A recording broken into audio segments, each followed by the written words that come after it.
नमस्कार, मैं हूं सुचारिता कुकरेती और आप देख रहे हैं एनडीटीवी इंडिया। ईरान से अमेरिका और इजराइल की लड़ाई पूरी दुनिया में चिंता का विषय है। 28 मार्च की सुबह 9:45 पर यह जंग शुरू हुई थी और अब यह लड़ाई दुनिया के हर उस घर तक पहुंच चुकी है जहां खाना एलपीजी गैस से बनता है। हर उस आदमी और सामान तक पहुंच गई है जो car, scooter, motorcycle, truck, train का इस्तेमाल करता है। टारगेट था ईरान की परमाणु क्षमता, मिसाइल पावर और आयतुल्लाह की सत्ता। लेकिन अब युद्ध तेल और गैस के संकट पर खड़ा है। जितनी आग भड़केगी उतना बजट बिगड़ेगा, उतनी दुनिया बदलेगी। यह लड़ाई आने वाली दुनिया का आईना है। युद्ध की दीवार पर भविष्य की शांति और अशांति का नक्शा लगा हुआ है। जैसे फिलिस्तीन और इजराइल की लड़ाई ईरान पहुंच चुकी है, वैसे ही ईरान के साथ अमेरिका और इजराइल की लड़ाई दुनिया के किसी भी कोने तक पहुंच सकती है। संकट भारी है, लेकिन दावे का आधार क्या है? इस सवाल का जवाब आप इस नक्शे पर महसूस कर सकते हैं। युद्ध में शामिल और प्रभावित देशों की संख्या अब तक ईरान को मिलाकर 10 हो चुकी है। यहां पर करीब 21 करोड़ 60 लाख लोग रहते हैं। यह कुल दुनिया की आबादी का 2.66% है। ईरान को ऐसा तिराहा कहा जाता है जहां पर एशिया, यूरोप, अफ्रीका आकर मिलते हैं। अब ईरान एशिया को यूरोप से जोड़ने वाले ऐतिहासिक व्यापार मार्ग का हिस्सा है। अफ्रीका के उत्तर से होकर आने वाले मार्ग भी ईरान के जरिए एशिया और यूरोप की ओर जुड़ते हैं। ये जमीन की कहानी है। समुद्र में आए तो इस युद्ध का नया पन्ना खुलता है। अरब दुनिया के 7 प्रमुख देश पर्शियन गल्फ से अरब सागर पर आते हैं, जहां हॉर्मूज के पास ईरान ने अपनी शक्ति का दरवाजा लगा रखा है। अब पूरा युद्ध इसी पर्शियन गल्फ की गुफा में घुस गया है, जहां आसमान से मिसाइल बरस चुकी हैं। समुद्र में ईरान चुनौती दे रहा है और दुनिया की इकोनॉमी के हर सेक्टर में झटके महसूस किए जा रहे हैं।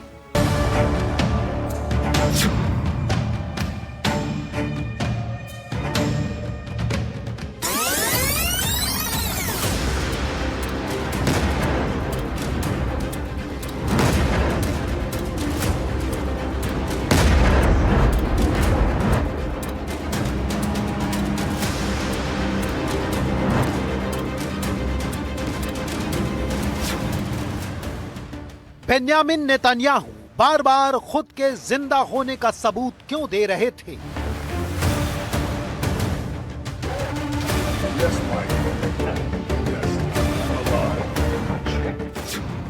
मुस्तबा खमेनेई के मिटाने का ऐलान सच या झूठ?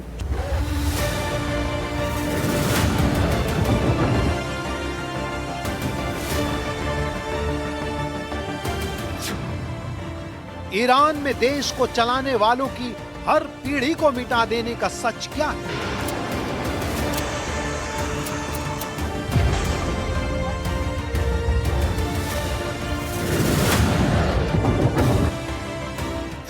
अमेरिकी युद्धपोत जेरल्ड फोर्ड में लगी आग का सच क्या है?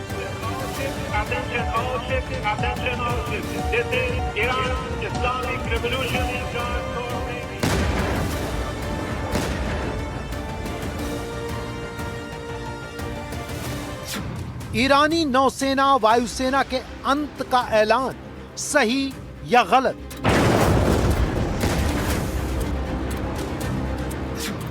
हॉर्मूज के गलियारे में अमेरिका के अकेले पड़ जाने की असली कहानी क्या है?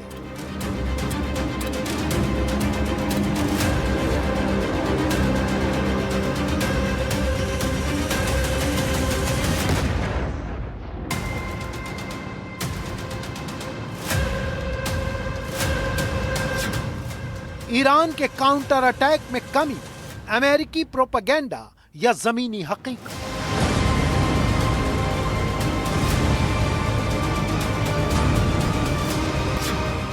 ईरान की मिसाइल ताकत खत्म करने की सच्चाई क्या है?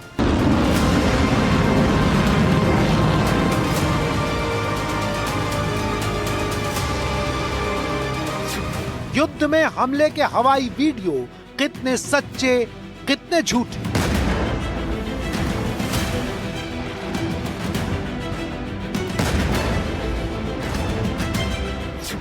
अमेरिका इजराइल के हथियारों की भीषण कमी का सच क्या है?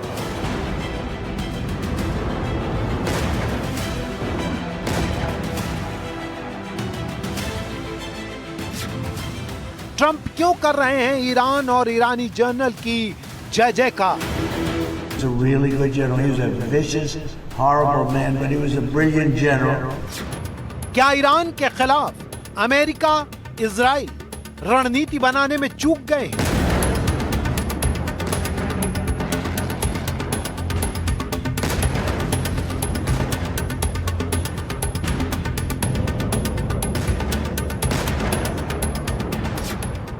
क्या ईरान की तैयारी ट्रंप और नेतन्याहू के वार प्लान से आगे की है?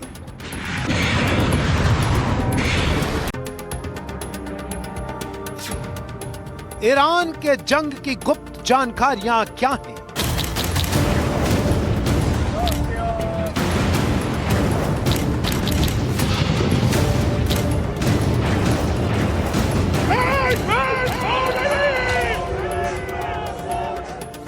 I'm alive, and you're all witnesses. Iran के साथ युद्ध में क्या अमेरिका और इजराइल बारूद से ज्यादा प्रोपेगेंडा बम का इस्तेमाल कर रहे हैं? क्या ईरान के ड्रोन से ज्यादा घातक वहां का नैरेटिव विंग है? इस सवाल की जरूरत क्यों पड़ी? इसे समझने के लिए इजराइल के पीएम बेंयामिन नेतन्याहू के 2 वीडियो देखिए। दोनों ही वीडियो में वो अपने जिंदा होने के सबूत दे रहे हैं। एक में वो कॉफी की दुकान पर है और दूसरे में अमेरिकी राजदूत के साथ। बीच युद्ध में बेंयामिन नेतन्याहू को अपने जिंदा होने के सबूत क्यों बांटने पड़े? आखिर उन्हें ऐसा करने की जरूरत क्यों पड़ी? इस सवाल का जवाब ईरान के साथ हो रहे युद्ध की एक ऐसी सच्चाई आपके सामने लाएगा जिसके बारे में दुनिया के कम लोग ही जानते हैं।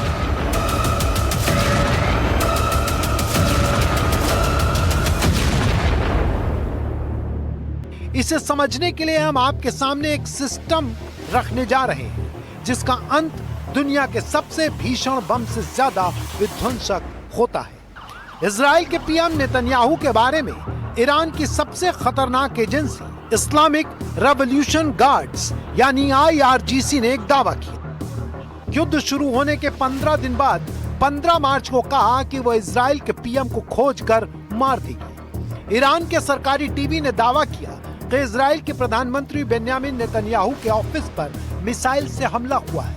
प्रधानमंत्री नेतन्याहू की स्थिति अनिश्चित है। इसके बाद सोशल मीडिया पर एक स्क्रीनशॉट वायरल हुआ जिसके बारे में दावा किया गया कि ये इजराइल के प्रधानमंत्री कार्यालय के एक्स हैंडल से जारी हुआ है, लेकिन फौरन डिलीट कर दिया गया। इसमें लिखा था कि प्रधानमंत्री नेतन्याहू के स्टेटस पर अफवाहें चल रही हैं, जो कि अपुष्ट है। अपील है केवल सही जानकारी पर विश्वास करें। पीएम नेतन्याहू से संपर्क करने के प्रयास जारी हैं। प्रधानमंत्री नेतन्याहू इजराइल की सुरक्षा के लिए प्रतिबद्ध हैं। 3 चीजों के कॉकटेल के बाद पूरी दुनिया में बेंयामिन नेतन्याहू के निधन की खबरें तेजी से फैलने लगी। जबकि ईरान ने नहीं कहा कि उसने नेतन्याहू को मार दिया, ना ही इजराइल ने अपने पीएम के बारे में ऐसी कोई बात की। फिर भी अफवाह इतनी प्रचंड थी कि इजराइल के पीएम नेतन्याहू ने एक वीडियो जारी किया। वीडियो में नेतन्याहू कॉफी का गिलास लेकर घूम रहे हैं, लोगों से मिल रहे हैं, बात कर रहे हैं। इस पर भी दावा किया गया कि इस वीडियो में नेतन्याहू की उंगली में दिख रही अंगूठी कभी गायब हो जाती है तो कभी दिखने लगती है। सिर के बाल भी सामान्य दिनों से अलग हैं। गिलास में कॉफी सिप करने के बावजूद कम नहीं हो रही। नेतन्याहू ने बार बार अपने हाथ हिलाए, हाथ में केवल 5 उंगली का भरोसा दिलाया, क्योंकि पहले एक वीडियो आया था जिसमें नेतन्याहू के हाथ में 6 उंगली का दावा किया गया था। घंटे भर के भीतर कॉफी वाले वीडियो के बारे में दावा होने लगा कि ये AI से बना नकली वीडियो है। एक प्रमुख AI एजेंट ने भी इस वीडियो को डीप फेक बता दिया। यह विवाद चल ही रहा था कि इजराइल के रक्षा मंत्री ने 2 बड़े दावे कर दिए। पहला, अली लारिजानी की हत्या, जो ईरान के प्रतिष्ठित राजनीतिक परिवार से आते हैं, फिलहाल सुप्रीम लीडर के सुरक्षा सलाहकार थे। युद्ध शुरू होने के बाद से ही उनके कई बयान आ रहे थे जो कि अमेरिका और इजराइल के खिलाफ थे।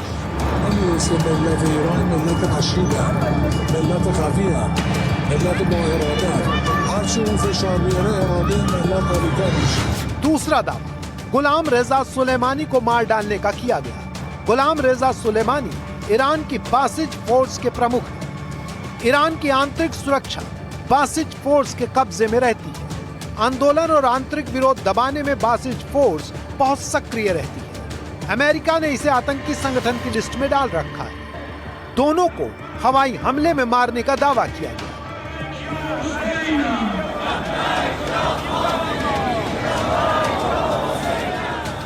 इस जानकारी की पुष्टि के लिए इजराइल के पीएम नेतन्याहू ने एक वीडियो जारी किया।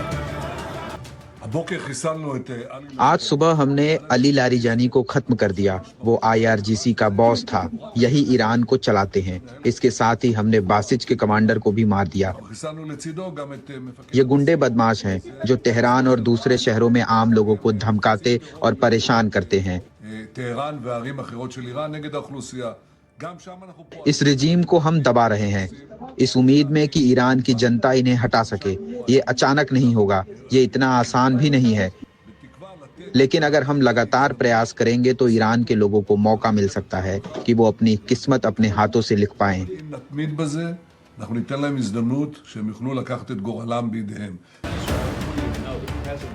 इतना ही नहीं, इसके बाद इजराइल ने अमेरिका के राजदूत के साथ पीएम नेतन्याहू का एक और वीडियो जारी किया, जिसमें नेतन्याहू खुद के जिंदा होने का सबूत देखे और सुने जा सकते हैं।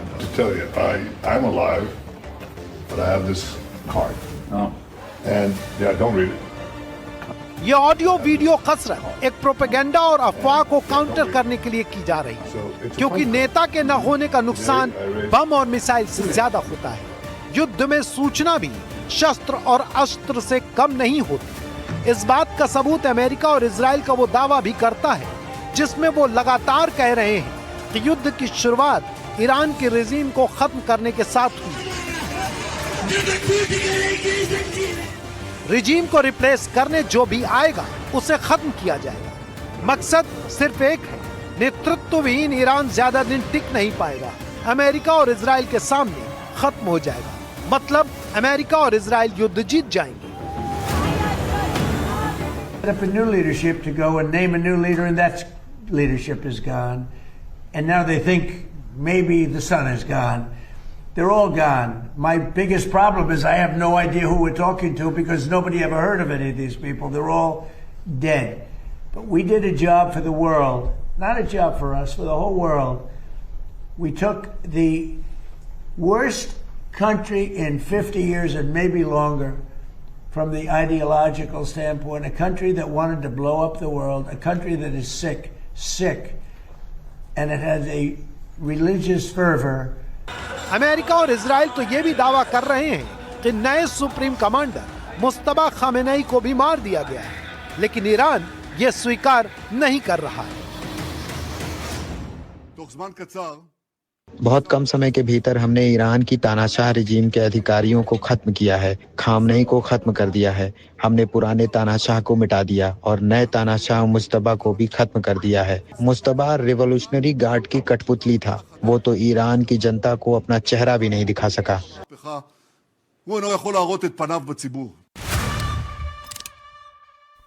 ईरान ने इसे झूठा कहा, मुस्तफा ने संदेश जारी किया, नई नियुक्तियां की। इसके बाद ईरान ने अपनी बात दुनिया तक पहुंचाने के लिए एक जापानीज एनिमे जारी करके संदेश दिया कि नए अयातुल्ला ने भूमिका संभाल ली है। मुस्तफा खामेनेई के अंत का दावा झूठा है।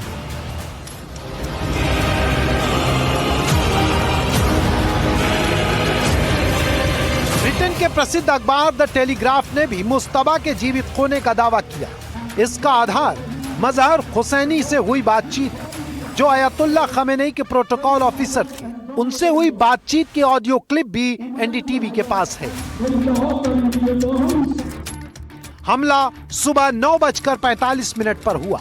रात की जगह दिन का वक्त चुना गया। हमले से कुछ पहले अयतुल्ला खमेनेई अपने पूरे परिवार के साथ थे। बातचीत हो रही थी, तभी मुस्तबा किसी काम से घर के बाहर लॉन में आए। काम पूरा करके वो घर वापस लौट रहे थे। सीढ़ियों में कुछ दूर चढ़े थे, तभी हमला हो गया, जिसमें मुस्तबा के पैर घायल हो गए। उनकी मौत नहीं हुई, वो जिंदा है, लेकिन लगातार ऐसी खबरें आई कि मुस्तबा कोमा में है। मुस्तबा का एक हाथ एक पैर नहीं बचा है। यहां पर दो बातें प्रमुखता से सामने आती हैं। अमेरिका और इजराइल का जोर रिजीम मिटाने पर है, जिसमें वो नेताओं को मारने की खबर का जोर शोर से प्रचार करते हैं। नैरेटिव यह बनता है कि नेता खत्म, ईरान खत्म, जैसा कि 1556 में पानीपत के दूसरे युद्ध में हुआ था। लड़ाई अकबर और हेमचंद्र विक्रमादित्य उर्फ हेमू के बीच में हुई थी। हेमू हाथी पर सवार था। एक तीर आया, हेमू की आंख में लगा।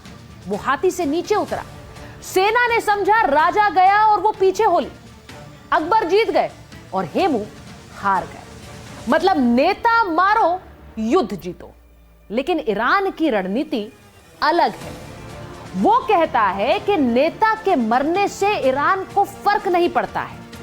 ईरान में एक ऐसा सिस्टम काम कर रहा है जिसमें किसी के होने ना होने से फर्क ही नहीं पड़ता।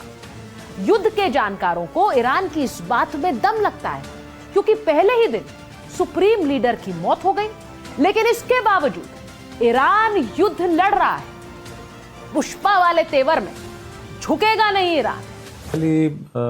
I do not know why the Americans Iran के पॉलिटिकल सिस्टम बहुत मजबूत हैं। अधिकारियों की हत्या हमारे लिए कोई झटका नहीं है। मुझे समझ नहीं आता कि अमेरिका और इजराइल को अभी तक ये समझ में क्यों नहीं आया। ईरान के पास मजबूत राजनीतिक, आर्थिक और सामाजिक संस्थाएं हैं। एक नेता के होने या ना होने का इन पर कोई असर नहीं पड़ता। व्यक्तिगत का योगदान अच्छा बुरा होता है, लेकिन मायने रखता है सिस्टम, और वो ईरान में बहुत मजबूत है। But what matters is that the political system in Iran is a very solid structure. तो ईरान के साथ युद्ध की ये बड़ी बात आपको क्लियर हो गई होगी कि ईरान और अमेरिका इजराइल की रणनीति का बुनियादी फर्क क्या है। इस बुनियादी फर्क में ही युद्ध का भविष्य छिपा है। कैसे, इसे हम अपने एक्सपर्ट की मदद से समझते हैं।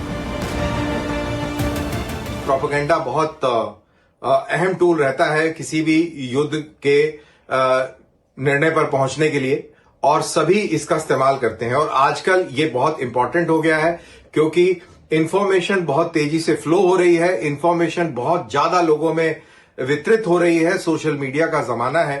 ईरान की टॉप लीडरशिप को एलिमिनेट करने से बहुत ज्यादा कोई फायदा हुआ नहीं है।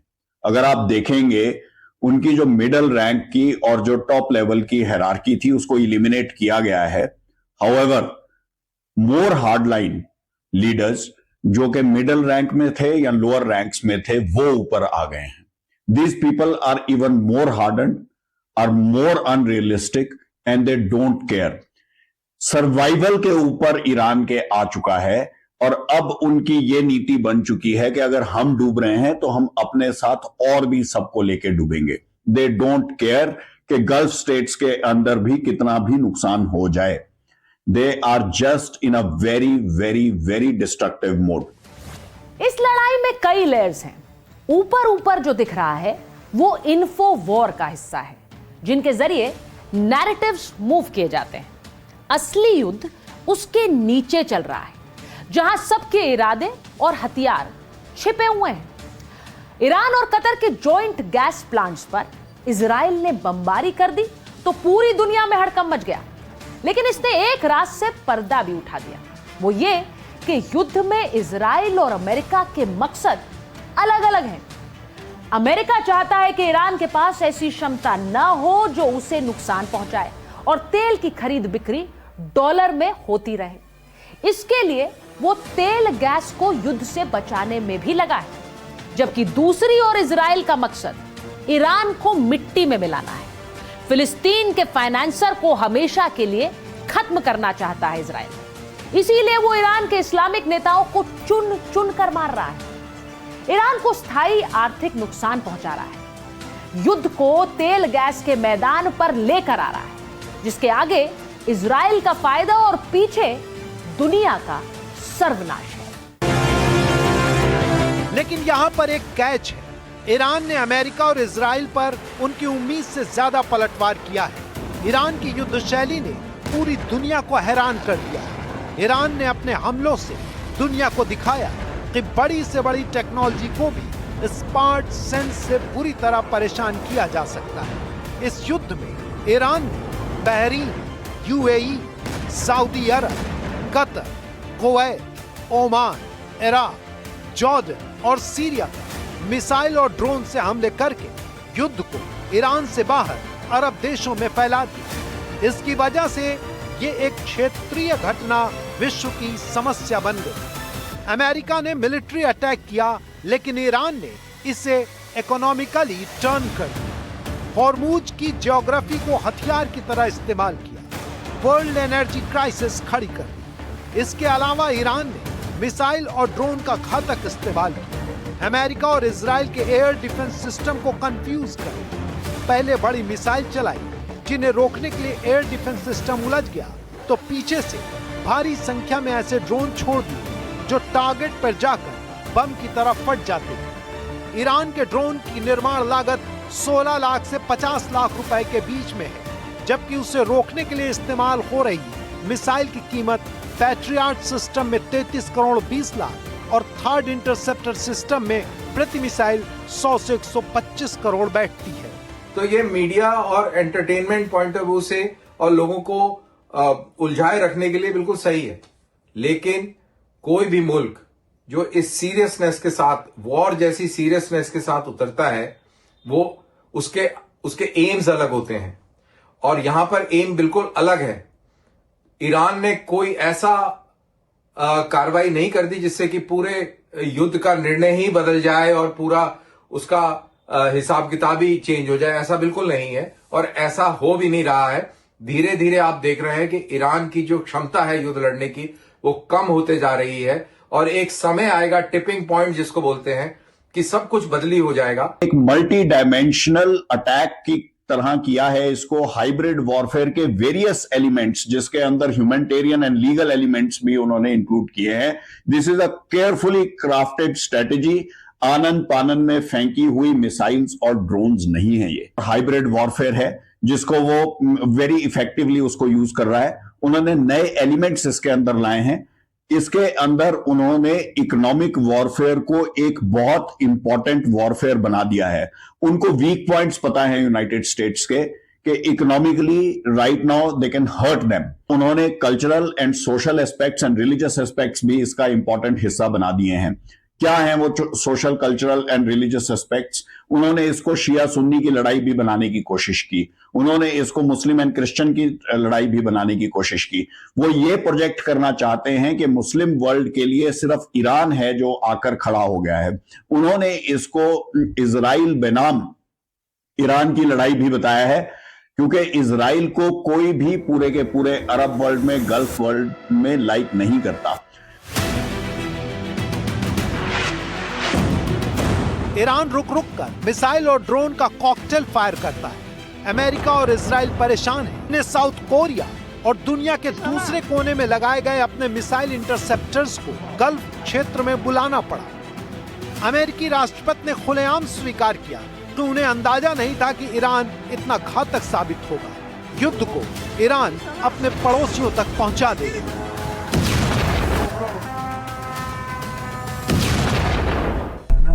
No, the greatest experts, nobody thought they were going to hit.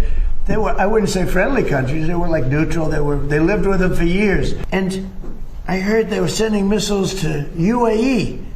I said, that's strange. You know, UAE is like the banker for Iran. They're like the banker.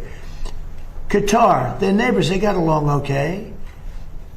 Saudi Arabia. All of a sudden, Kuwait is getting hit. Bahrain is getting, all these countries are getting hit. There was no expert that would say that was going to happen. It's not a question of like, gee, should you have known? And if we did know, big deal. I mean, we have to do what we have to do. But we hit them so hard like nobody's ever been hit. We hit them very hard. And we've extinguished most of their missiles. We've extinguished most of their drones.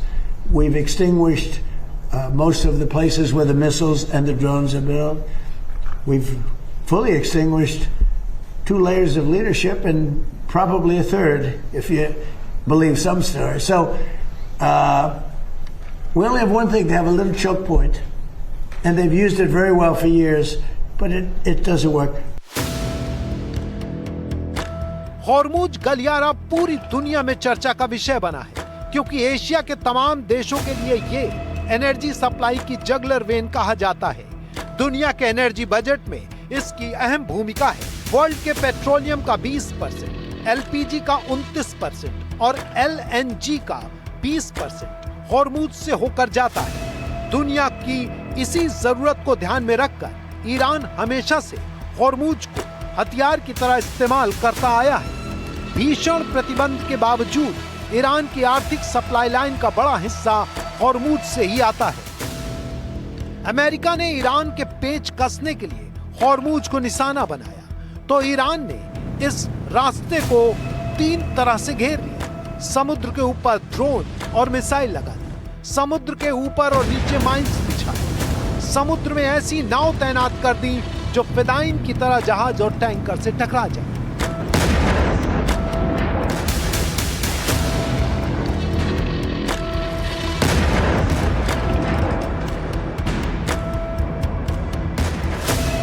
और घोषणा कर दी कि जो Iran से टकराएगा वो समुद्र में मिल जाएगा। थाईलैंड के झंडे वाले एक कार्गो शिप मयूरी नारी पर C-802 नूर एंटी शिप मिसाइल से हमला कर दिया, जो जहाज में वहां टकराती है जहां जहाज पानी से ऊपर दिखना शुरू होता है। IRGC ने कहा कि हमारी बात नहीं मानी, दुबई से भारत की ओर जाने वाले जहाज को सबक सिखाया। अमेरिका ने पलटवार किया और उस खग आइलैंड पर हमला कर दिया जिसे इराक के तेल कुओं की कैपिटल कहा जाता है। Our military has been amazing. We hit Karg Island, took out every single thing on Karg Island except one thing. We left the pipes, because if we take out the pipes, it takes a long time to build them. And at some point, something is going to happen that's positive with respect to those pipes. युद्ध जब Hormuz पर serious हुआ तो America ने Hormuz के आसपास Iran के ठिकानों पर भीषण बमबारी करने का दावा किया। अमेरिका के मुताबिक ईरान के समुद्री किनारे पर बने मिसाइल तहखानों और लॉन्चर्स को मिटाने के लिए 2,200 किलो यानी 2 क्विंटल के बम गिराए। अरब सागर और भूमध्य सागर में अपने बड़े युद्धक बेड़े की धौंस भी दिखाई। इसके 2 परिणाम हुए। ईरान ने पलटवार किया, जिसने अपराजय अमेरिका की सुपर पावर पहचान को चोट पहुंचा दी। अमेरिका दुनिया का दादा है, उसे कोई नहीं कह सकता। यह दावा भी चकनाचूर हो गया। कैसे, आइए वो भी समझते हैं। लाल सागर में अमेरिका ने अपना युद्धपोत जेराल्ड आर फोर्ड तैनात किया था। यह दुनिया का सबसे बड़ा और अमेरिका का सबसे आधुनिक युद्धपोत है। इसकी कीमत 1.25 लाख करोड़ से ज्यादा बताई जाती है। इसे पोर्ट में वापस भेज दिया गया है। दावा है कि इसमें आग लगी और वो 30 घंटे तक नहीं बुझी। ईरान का दावा है कि नुकसान उसके हमले से हुआ, जिसकी वजह से अमेरिका ने जेराल्ड को पीछे किया और फाइनली मोर्चे से हटा दिया। अमेरिका का दावा है कि अन्य कारणों से लॉन्ड्री एरिया में आग लग गई थी। इसे ईरान अमेरिका की बड़ी बेइज्जती कह रहा है। ईरान का दावा है कि बड़े जहाज से कुछ नहीं होता। उसने अपनी मिसाइल, जल द्रोण और समुद्री माइन से अमेरिका को भीषण नुकसान पहुंचाया है। दूसरा नुकसान इससे भी बड़ा है। ट्रंप ने ब्रिटेन और नाटो के दूसरे सदस्य देशों से हॉर्मुज में ईरान की माइंस हटाने के लिए जहाज मांगे, तो अमेरिका के दोस्तों ने मुंह पर मना कर दिया और सीख भी दे दी। ईरान युद्ध में अमेरिका की मदद के लिए मना करने वाले देशों में Britain, Germany, France, Spain, Australia, Japan, दक्षिण कोरिया, लग्जमबर्ग, इटली प्रमुख हैं। NATO ist ein Verteidigungsbündnis. NATO एक सुरक्षा गठबंधन है, ये इंटरवेंशन फोर्स नहीं है। इसलिए उम्मीद है कि हम गठबंधन के भीतर एक दूसरे का पर्याप्त सम्मान करेंगे। हमारा उद्देश्य एक है कि ईरान में सत्ता बदलनी चाहिए। ईरान में जनता की चुनी हुई प्रजातांत्रिक सरकार बननी चाहिए। पिछले सालों और दशकों में हमने अपने अपने अनुभव से जो सीखा है उसमें बमबारी समस्या के समाधान का सही तरीका नहीं है। Nach allen Erfahrungen, die wir auch in früheren Jahren und Jahrzehnten. But there are some countries that greatly disappointed me. And you know, I'm the one that got them to pay from 2% to 5% of GDP, NATO. And I get along great with those countries in NATO, but I always said, you know, the problem with NATO is we'll always be there for them, but they'll never be there for us. And when I hear the UK, which sort of said, we're going to send over 2 aircraft carriers, I said, I don't want them anymore. And we're going to have to start thinking more wisely in this country. बाहरी छोड़िए, Iran के मोर्चे पर Trump के अपने अधिकारी उनका साथ छोड़ रहे हैं। जो केंट अमेरिका के नेशनल काउंटर टेररिज्म सेंटर के डायरेक्टर थे। केंट ने अपना इस्तीफा ट्रंप को सौंप दिया। इस्तीफे का कारण चौंकाने वाला है। अमेरिका के सैनिकों को बेकार युद्ध में भेजना गलत है। युद्ध इजराइल और उसकी अमेरिका लॉबी के दबाव में हो रहा है। ईरान अमेरिका के लिए कोई तात्कालिक खतरा नहीं था। ईरान परमाणु हथियार विकसित करने के करीब नहीं था और न ही ईरान का इरादा परमाणु हथियार बनाने का था। इस युद्ध का समर्थन स्वस्थ दिमाग से नहीं किया जा सकता है। ये युद्ध अनुचित और अवैध है। वैसे ट्रंप से लगातार ये सवाल पूछा जा रहा है कि क्या वो ये युद्ध इजराइल के दबाव में लड़ रहे हैं। दूसरा सवाल ये भी है कि आखिर ऐसा क्या खतरा था कि ईरान पर ऐसा भीषण हमला करना पड़ा, तब जबकि ईरान परमाणु वार्ताओं में शामिल था। एपिक फ्यूरी से 2 साल पहले भी उसके मिसाइल और परमाणु संयंत्रों पर हमला हो रहा था। Does anyone really think that someone can tell President Trump what to do? Come on. President Trump always makes his decisions on what he thinks is good for America, and may I add, I think what is also good for future generations. Peter, they were going to take over the Middle East. They were going to knock out Israel with their nuclear weapon. But after we knocked out their nuclear potential weapon, they started building missiles. Israel would be gone. It would be incinerated. And probably the Middle East likewise. America के राष्ट्रपति Donald Trump के पूरे भाषण को सुनिए तो उसमें एक भी जगह प्रेजेंट टेंस या डेफिनेट डिस्क्रिप्शन नहीं है। वो जो भी कह रहे हैं वो सब फ्यूचर इम्परफेक्ट स्टेज में सुनाई और दिखाई देता है। सब कुछ एक हिंदी मुहावरे जैसा है कि मेरी बुआ की मूछें होती तो मैं उन्हें फूफा कहता। अगर ईरान परमाणु बम बना लेता तो वो इजराइल और मिडिल ईस्ट को उड़ा देता। तो क्या ईरान बम नहीं बना पाए इसीलिए अमेरिका और इजराइल ने ईरान पर हमला कर दिया है?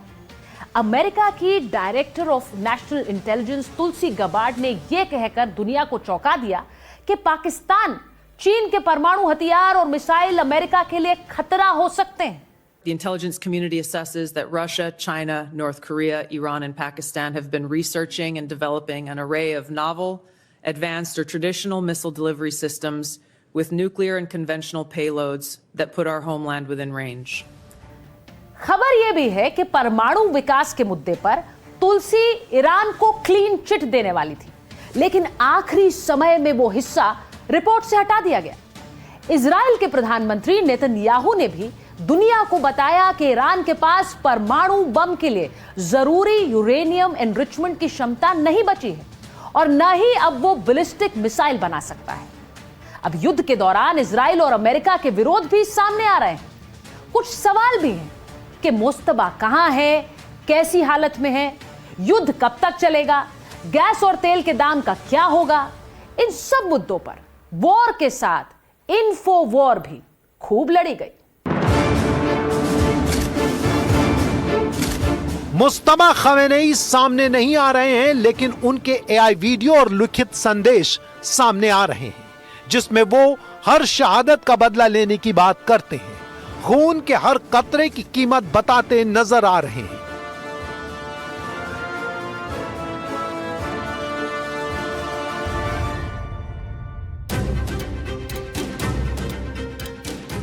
ईरान के इस्लामिक रेवोल्यूशनरी गार्ड्स भी समय समय पर वीडियो जारी करके अपने संदेश दे रहे हैं। जब ईरान में बड़े नेता मारे जाते हैं तो जवाबी हवाई हमले के वीडियो आते हैं, लेकिन जैसे ही अमेरिकी मरीन्स से भरे जहाज समुद्र में अपनी गति बढ़ाते हैं तो IRGC ऐसे वीडियो जारी करता है जिसमें उसके सैनिकों के पैरों पर जोर दिया जाता है।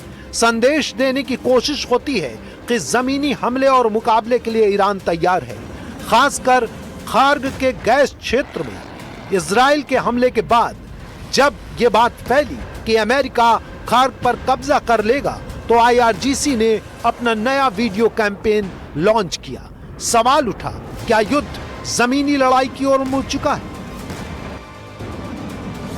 खार्ग पर हमले के बाद ईरान ने चेतावनी दी थी कि अरब देश अपने तेल गैस क्षेत्र से लोगों को हटा ले, क्योंकि अगर ईरान के रिसोर्स तबाह हुए तो वो सबका नुकसान करेगा, जिससे दुनिया भर में तेल और गैस के बाजार में उथल पुथल मच जाएगी।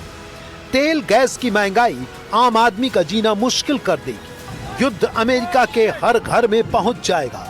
लेकिन गौर करने वाली बात है कि ईरानी हमलों के बावजूद अरब देशों ने काफी धैर्य और संयम का परिचय दिया था।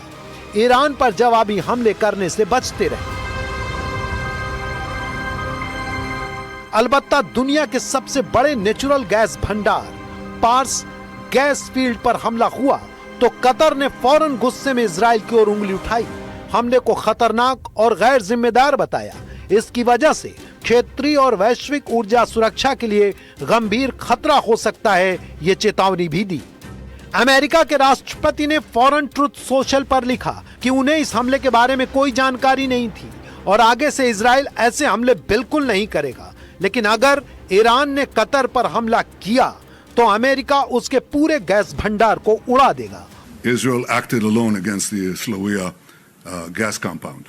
Fact number 2, President Trump asked us to hold off on future attacks, and we're holding out. जैसे अमेरिका और ईरान के सामने केवल ईरान की चुनौती नहीं है, वैसे ही ईरान के सामने केवल अमेरिका और इजराइल की चुनौती नहीं।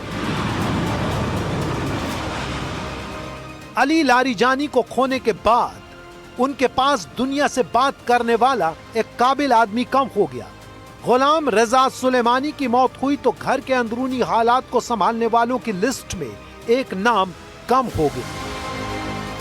इस्माइल खातिब की मौत ने ईरान के खुफिया विभाग को कमजोर किया है, लेकिन इस कमी को ईरान अपने विशेष पॉलिटिकल सिस्टम की वजह से पूरा कर लेता है, जिसमें हर विभाग के नेतृत्व की पूरी एक लिस्ट तैयार होने का दावा किया जाता है। जैसे ही एक नेता मारा जाता है, दूसरा अपने आप उसकी जगह ले लेता है और पहले से तय प्लान के मुताबिक घटनाक्रम और काम को जारी रखता है। शायद यही वजह है कि वहां पर युद्ध के साथ साथ बाकी सारे काम भी जारी हैं। ईरान ने ऐसे वीडियो जारी किए हैं जिसमें 2025 के प्रदर्शन में सुरक्षा कर्मियों की हत्या के आरोपी युवकों को फांसी देने का ट्रायल दिखाया गया है। ईरानियों की इस शैली के कायल अमेरिका के राष्ट्रपति ट्रंप भी हैं, जो ईरान के लीडर्स और जर्नल की काफी तारीफ कर रहे हैं। Soleimani, had I not killed him, that was the beginning of their downfall, because had he not gone, it's possible that we would not be this far advanced in destroying Iran, because he was a really good general. He was a vicious, horrible man, but he was a brilliant general. And they never found somebody to replace him in terms of the genius. I knocked him out, and that was a big step, knocking him out. A very high level chess, the highest, and I'm dealing with very smart players. These are smart people. They don't get there. You know, when you deal with some of these people, you're dealing with high level intellect, very high IQ people. These are not Jasmine Crockett and her group. These are smart people. These are really smart people, and violent people, and vicious people, and some very nice people. And some are very nice but violent. They turn violent. But you know what? If I didn't do what I did, we would have been hit. Number one, very important, was the termination of Obama's horrible deal, and number two, this beautiful plane hitting them 8 months ago, whatever it was, and taking out their nuclear capacity.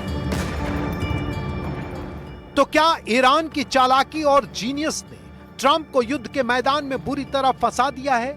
यह narrative भी दुनिया में बहुत प्रचलित है। लोग ये तो कह रहे हैं कि अमेरिका बड़ी सैनिक ताकत है, लेकिन ये भी कह रहे हैं कि अमेरिका बुरी तरह फंस चुका है। लेकिन ऐसी स्थिति में अमेरिका और इजराइल के सामने क्या ऑप्शन है? ये सवाल हमने अपने एक्सपर्ट से भी पूछा। जब तक सब कुछ ठिकाने नहीं लगा देगा, तब तक इजराइल इस युद्ध को अब बंद नहीं करेगा। बंद एक ही शर्त पे होगा, या तो रेजिम चेंज हो या फिर ईरान घुटनों पर आए। ये युद्ध अमेरिका तब तक नहीं रोकेगा जब तक अमेरिका का डोमिनेंस पूरे ईरान पर ना हो जाए और खासकर तेल का पूरा बिजनेस उनकी कंपनियों के पास ना आ जाए। हमले की शुरुआत से ही अमेरिका और इजराइल दोनों ईरान के लोगों को सीधे संबोधित कर रहे हैं। वो कह रहे हैं कि हमने आपकी मदद की है, अब आप बाहर निकलकर अपनी किस्मत का फैसला करें। नेतन्याहू तो ईरान के लोगों को नौरोज पर घर से बाहर आकर उत्सव मनाने की सलाह भी देने लगे। दावा किया गया है कि ये डिजाइन है ईरान में आंतरिक असंतोष भड़काने की। लेकिन अमेरिका के राष्ट्रपति डोनाल्ड ट्रंप हमले को मानवता की रक्षा का प्रयास बताकर अमेरिका द सुपर सेवियर के नैरेटिव की तह बना रहे हैं। And we're going to have a much safer world when it's wrapped up. It'll be wrapped up soon. We're going to have a much safer world. I had an obligation to do this. I didn't want to, I call it an excursion. I didn't want to make this journey. We had the highest stock market in history. We had low gas prices. Everything was good. And I know exactly, I know what, you're going to do it, and people are going to raise the price of oil, and that's good. But I know that. But that's a very small thing compared to allowing them to have, you want to see a stock market go down? Start letting them hit you with nukes, okay? I think, I said it this morning, I think it's a very small price to pay. And frankly, I thought it was going to go down much more, if you want to know the truth. I assumed that it was going to go down much more, only because people don't understand to a large, it's a big chess game. कह सब रहे हैं कि युद्ध जल्द खत्म होगा, लेकिन कोई नहीं बताता कि कब खत्म होगा और जहां खत्म होगा वहां पर ईरान किस हालत में होगा, दुनिया की अर्थव्यवस्थाएं किस स्थिति में होंगी। कहीं ईरान भी north Korea, Pakistan, Libya, Iraq या फिर सीरिया जैसी स्थिति में ना पहुंच जाए। अमेरिका के राष्ट्रपति युद्ध को शतरंज का खेल बता रहे हैं। मैं भी अपने दर्शकों को एक बात बता दूं कि इस खेल में शय और मात का फैसला ईरान की हार या जीत से आगे होगा। यह युद्ध मिडिल ईस्ट तक नहीं रुकेगा। आप मेरी इस बात को याद रखिएगा। आज के लिए इतना ही। दूसरी और खबरों के लिए देखते रहिए एनडीटीवी इंडिया।